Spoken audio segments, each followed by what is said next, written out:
Alright, what's up everybody? First off, I hope everybody's doing good. I hope you've been taking care of yourself. But today, I got to do something special. I got to drive the Lucid Air. And I ain't talking about the bottom level one, the pure. I got to drive the Grand Touring one. Alright, now it wasn't the Grand Touring Performance one, but this sucker had 880 horsepower. 880 horsepower and like 808 foot-pounds of torque. And I got to tell you about my experience before I forget about it, because just full disclaimer, unfortunately I wasn't able to set up my camera and have it set up during the test drive. You know, I ain't no million subscriber big elite YouTuber yet, but I drove that sucker, and let me tell you the differences between that electric car and something like a Tesla Model 3 YS. That thing is like, it took everything that all those other Teslas are missing and like amped it up to another level. And matter of fact, it took everything that the Teslas have and amped that up to another level. Like, it's all at like another level. Like the way it drives, like, first off, it's got 3 different modes. It's got the comfort mode, which still had like 480 horsepower. That was more than enough. That felt like, as far as like regular driving and commuting, good. And then you had like the sport mode. That one was next level. That one's good. And then the top level is sprint. Man, the sprint mode is like ridiculous. I'm gonna get into that more in a minute. But like, even like little differences, like say like the steering. Like when you go to like instead of it just being like electric drive-by-wire steering, it was rack and pinion steering. And like the suspension is coil-over suspension. So yeah, everybody knows that Lucid had like one of the head engineers from Tesla Model S come out, you know, make his own vehicle, you know, give it some good minds, you know, and basically took a lot of the stuff that the Model S has and like amped it up. So it's like everything that is missing. Like, it's got increased range. The Grand Touring one has like 550 miles of range. That's ridiculous, because I haven't been in a Tesla that had that kind of range. And if it did, I forgot. I know the Model Y and the Model 3 definitely didn't have it. Maybe the new Model S might have that kind of range or something like that, but right now it's a electric vehicle with the most range right now. And the price, like, okay, so let's get into this. The price is like 116 or something like that, you know, with the glass roof and stuff like that. And compared to some other vehicles, for the amount of technology that you get inside that thing, in my opinion, I feel like that's a good price compared to some other cars. You know, say like granted, like if you don't want a car, if you want a cheaper car, get a cheaper car. Nothing wrong with that. But I'm just saying, compared to something like, let's compare it to say like a Hellcat, right? Hellcat, Red Eye, jailbreak version. Those ones are like, let's say like about 100K basically, like 95, and then you probably consider tax and stuff. You're probably gonna spend about 100 or something, you know. But you get 800 horsepower in that one, and it's loud and everything, and it's a dope car. But it's not future proof. Now, if you look at the Lucid, you get not just 880 horsepower, and not 750 foot-pounds torque like the Hellcat. This one has 800 foot-pounds torque as well. But if you tune it, if they come up with some kind of tuning software, it can go up even higher. So it comes with dual motor.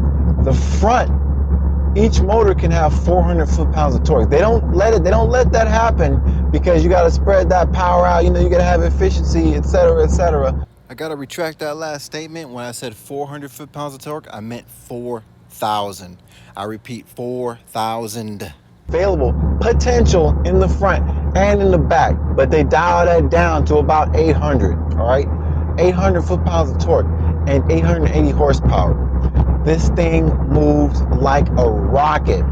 First off, the Tesla Model S, Y3, the seats in there are pretty basic. The seats in there they're cool, but the seats in there are kind of like, they're almost like my seat. You know, it's like just a regular old seat. You know, there's nothing special about it. Versus the seats in that, the Lucid, man, they're like some kind of seats you would find in like the ultimate like Mercedes, like as far as adjustability, like you can adjust it and see it on the screen. It's just like, it's way next level. Instead of it all just being on one big iPad screen and you have to like hunt and search for everything, they got things spread out to like 4 screens. One of the screens can tuck and hide away. which is super dope. I didn't expect that to be happening. Another thing, the screens are 5K, okay? So instead of being like iPad resolution 2.7, it's 5. The screens are super clear, and like they're really clear. Like they're clearer than like you expect. Like the font, like the lettering, the pictures you see on there, man. And then the glass roof. The whole glass roof is ridiculous, and like the sun visor, because the whole glass roof goes from the front, it goes all the way to like about here to like the middle, and then it splits, and then the rest is glass back there. So the sun visors are like floating. They're like on there with like just like a little suction cup. They're not mounted on like a little A pillar, B pillar, or something like that. They got their own little thing. So like when you slide them down, you got like, you can see even more. You can pop them to the side. You got even more visibility. It's a really surreal and unique experience that you get with the Lucid Air. Like it's something else. Like, oh my gosh, like just the attention to detail is next level. Like the seats are super nice. They have massaging seats in there. I know I'm jumping around a little bit, but I'm kind of excited because I want to be able to capture my reaction to the vehicle while it's still fresh. I'm coming back from the Scottsdale Fashion Center, so if somebody is wanting to know where I got the vehicle from, it's from there, Scottsdale Fashion Center in Scottsdale, Arizona. I got a lot of information from them. Things went real good, so hopefully I'll be doing more videos with them in the future.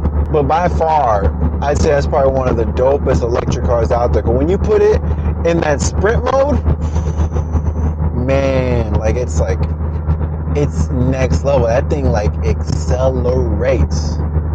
Tesla Model S, the plaid, oh man, it's like it's not even gonna lie, the Tesla Model S is nice, and if you haven't seen it, I've done a review of the brand new Tesla Model S. You can check it out with its insane mode, quote unquote. It's a dope car. It had the little special the yoke steering wheel, you know, the one screen, you know, it's got a little small dashboard screen, you know. But other than that, I mean, and also like I'd say that the screen in the back of the Tesla Model S was a little bit bigger than the Lucid. The Lucid, the interior of the back seat was just way bigger. It's like, it was way bigger. Like, definitely exciting, and definitely an exciting vehicle. Way better than I was expecting. Like there's so much technology in the vehicle, so much customization. There's like a lot of engineering technology. I'm not sure if that's what you're paying for or what, but it's not like they got like this big name that they're charging for where you don't get much. Because I've driven some other luxury cars, and I feel like there was cars that was cheaper that you get the same thing. Versus this car, there's things that I see in this car that I haven't seen on any other car. Like the amount of like engineering that goes into having downforce, not just with having like fender parts bent a certain way, but there's like actual like shutters that flap to hold the air to cause suction, suck it down to the ground and like cause more downforce. Like man, that car is something else. Interior, exterior, front to back, dope car. And look at the way the doors open up to a 90-degree angle. That's straight savage. Move out the way, Tesla Model S. Tesla Model S, compared to this Grand Touring version, they may be kind of closely priced, but I feel like, in my opinion, what I've seen, it seems like you get a little bit more car and a little bit more technology, and you stand out a little bit more in a more subtle kind of way than a typical Tesla. All right. Hope you guys enjoyed the video. Catch you guys on the next one. Peace.